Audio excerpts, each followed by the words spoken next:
that you guys can go watch. There's a Libra interview video over here. I'll give you guys the intro to it if I can. Let's see.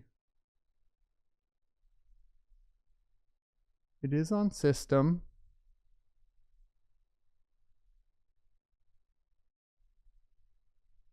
Well, it's on default.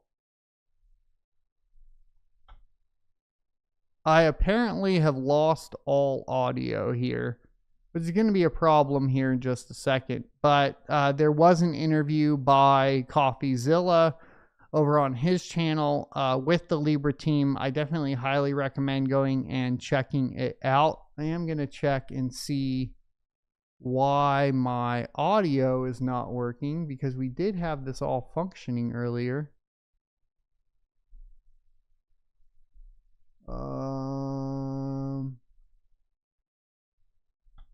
Let's see. So give me a second, boys.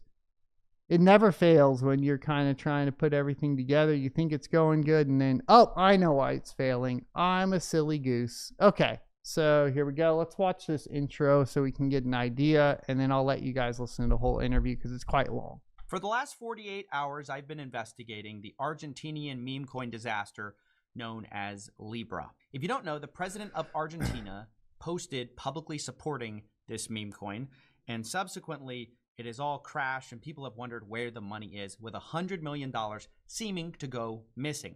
Now, I've been in touch with the key players. So really, like the 10 million, I guess 15 million total, if you consider Dave's portion of it, is really only a drop. I mean, it's not a drop in, I guess it's pretty significant. That's 15% of all of it, right? Trying to get answers. And what you're about to hear is an hour-long interview with Hayden Davis, who is the main guy behind the launch and a lot of the token decisions. He currently sits with $100 million in his possession that he's trying to find out what to do with. You will discover through the course of this call that it is not the first time we have been talking. I have been trying to communicate with him for, as I said, the last 24 to 48 hours. And this is not the interview for like pushing from my view, because I wanted to get information. I feel like the biggest thing we're missing is answers. I do think that sometimes CoffeeZilla pushes really, really hard, and it shuts down the capability of being able to get the information out of the people, right? And you really don't have to do that, because at least what I've found, right? Like the interview with Radiant, for example, surrounding the entity. I mean, most people will just tell you if you just sit there and let them tell you. And then you let the audience decide. I've found that at least my audience in particular is extremely intelligent, and they can figure it out for themselves. I don't have to handhold you. I can give you my opinion, right? Later on, there's different mediums for that. But when we're actually listening and trying to get information, being combative doesn't help you get that information, right? And so I was just listening a lot of this call. I do think we got some incredible admissions, but I wanted to say it's not my characteristic, like, scammer. And that was by design. The guy was very skittish from the beginning. And so I didn't feel like that was an appropriate kind of reaction. Everyone's going to have their opinion on this guy either way based on what you hear. But I thought a more like neutral approach, just letting this guy talk. It is the first time he's talked since he issued like a statement on Twitter. It was like a minute. Yeah, so this guy, if you guys haven't seen it yet, he issued this statement on Twitter. And it was pretty nuts. Let's actually go back and look at this real quick. So if you go, let's see if we can Libra statement. This statement was pretty crazy. Where is he? I feel like this would, here it is. Okay. So I don't even know if this isn't the whole statement.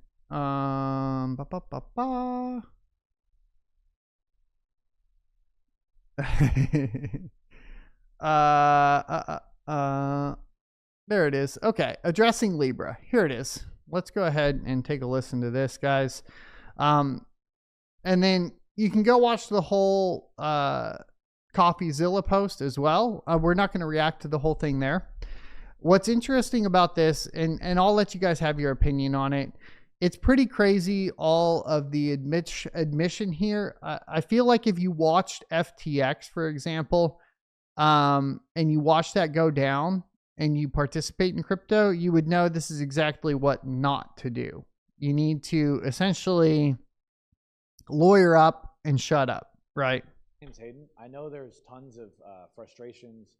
I've had tons of crazy text messages on my phone. I'm here to set the record straight, both because there were things that were in and out of my control. I was only a part of what's happened with Libra, but also I want to just shed a little bit more light and let you guys at least see my face, because a lot of people that have been involved with this launch have gone either silent or are nowhere to be found. And I want to make sure this happens a lot. And sometimes I wonder, like, accountability and how much essentially how much intelligence these individuals have as far as what is right and what is wrong. It's kind of like this.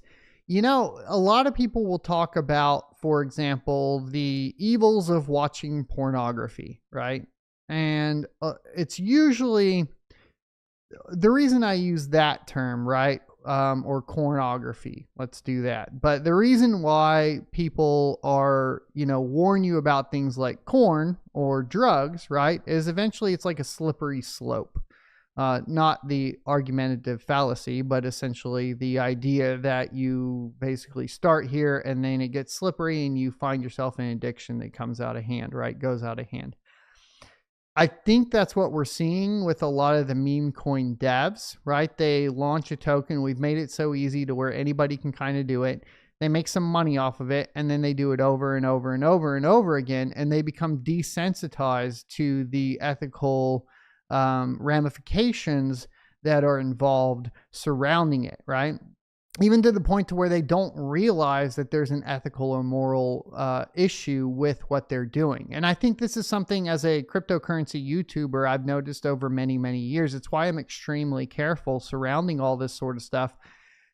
Even with like taking ASIC miners for review, or promoting a specific project, or, in return for payment, I'll never do that. All these sorts of things I avoid, because if you don't avoid those things, you end up, like I said, like in this slippery slope where your ethics become essentially eroded at the very base. So your ethics and principles surrounding it, especially as a content creator, should be first and foremost above anything else. To the point to where you should be willing to work at McDonald's over taking a payment to review a coin. That's how I think about it, because it's a slippery slope and you end up, basically ready to go to prison, and probably deservedly so in a lot of cases. Going forward so that people don't feel screwed over. And I do believe there's actually an amazing way forward if people are open to it. Before I say anything else, I am indeed Javier Malay's advisor. Obviously, I think most of you guys have seen that either on Twitter or some form of social media. I am working with Thanks him for and the his follow team on X, Zurich. much bigger tokenization and really cool stuff in Argentina, and I absolutely back him. What happened with Libra, I think there's many things I could say. There's only certain elements that I could control the launch. Definitely things didn't go according to plan. But rather than share all the details right now, because it's going to be a much longer video, it's going to be a much longer structure, I want to make sure you guys all know I'm a very direct, straight to the point person, and I think there's a very specific way forward here. My intention is every single dollar I've managed to round up, which I believe is every single dollar that's been collected or from fees or farming or liquidate, anything, I've managed to get back. And my intention is to inject everything back into the Libra chart. And my intention is to do that in the next 24 to 48 hours. I'm open if there's a different plan that benefits all of you more. For anybody, especially any crypto leaders that have a structural plan, and a structural plan quickly, I'm very open to figuring that out. But right now, that is my game plan. I really honestly I think he doesn't know what to do. Realize all the complexities of what happens with the launch, but I do think people deserve a right to know, and I will be sharing about it in future videos.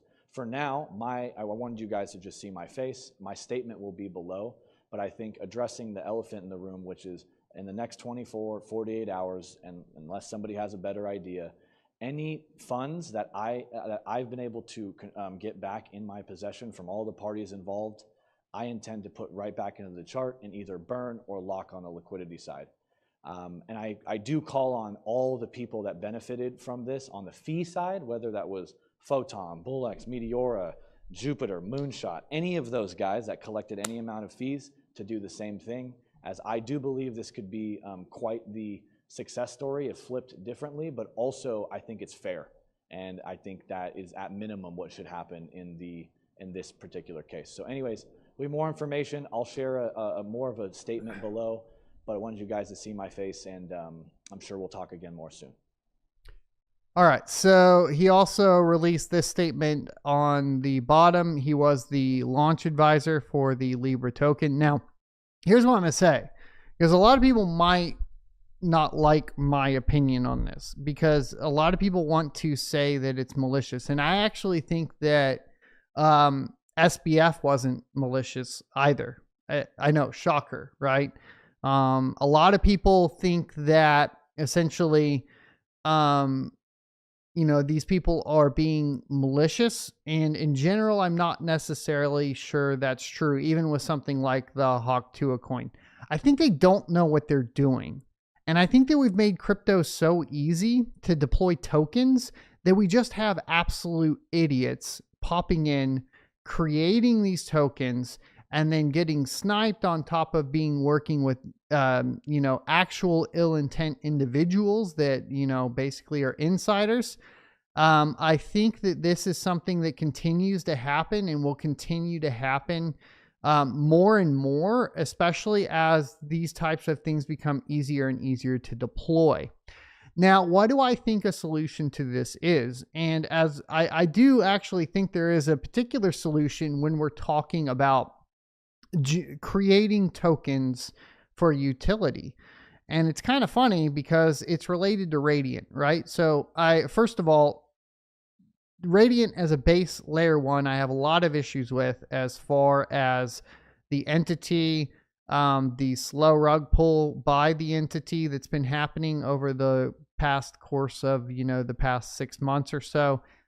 But one thing I will say is the tech on the token side of things, where you can make it GPU mintable, is the best way, in my humble opinion, to fairly distribute tokens in one of these projects. Because all of the other ways, like airdrops, etc., those don't work, right? You airdrop a bunch of tokens, people dump them onto the market immediately. You try to sell those tokens, same thing happens. You release them you lock the liquidity, release it, it pumps straight up, within the first 5 minutes, and then it comes right back down. And the nature of this is essentially it's impossible to stop these things from happening when they're so easily done, right? And so I think there are solutions. I think, like, obviously we've seen some of those solutions implemented. They're just not really easy to deploy, but, you talk about things like Toncoin, Gramcoin, all those types of projects in particular.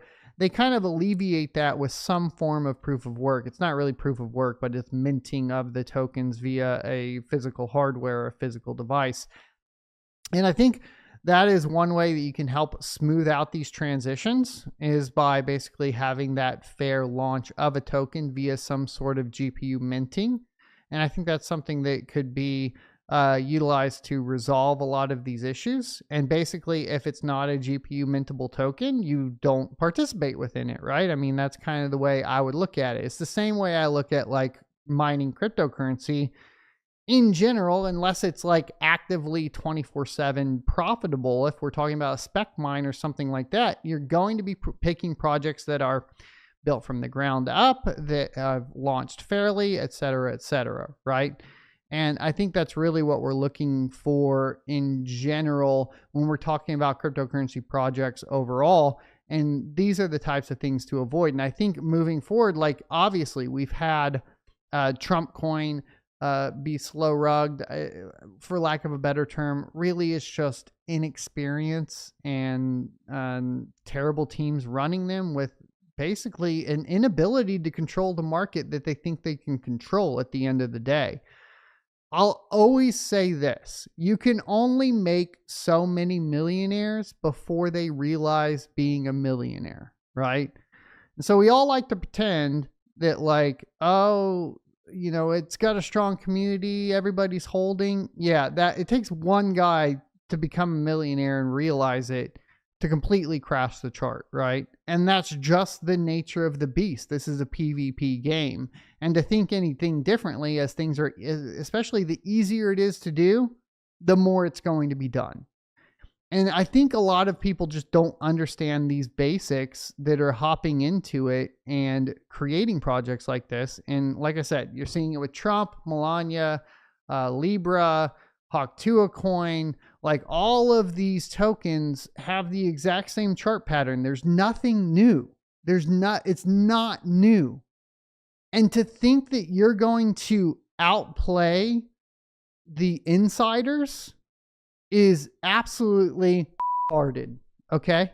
That's the fact. And you really got to not play those games. The only thing you want to be looking for on the token side of things is anything that has utility, and not utility that you don't use. If it's a utility you specifically will utilize, then maybe there's an argument for it. I'll give you an example. I like utilizing eSIMs and liquidating my cryptocurrency without having to go through some sort of KYC exchange. So Solana had a token release called Anti. I've talked about it before, based off John McAfee. It has full utility and capability of purchasing eSIMs as of right now, as well as purchasing gift cards, etc. I like that. I use that. Do I hold it? No, I hold enough to get the utility out of it that I want to get out of it. To approach it in any other manner as some sort of like long-term investment would be ill-fated. Okay. And that's just really the case in general with a lot of these things. I hope you enjoyed this clip from the Crypto Mining Show. If you would like to see more from this particular episode, take a look up here. Don't forget to also subscribe to the channel. And if you want to support me directly, you can go to sonofatech.locals.com and become a member. Thanks for watching, and I will see you next Tuesday.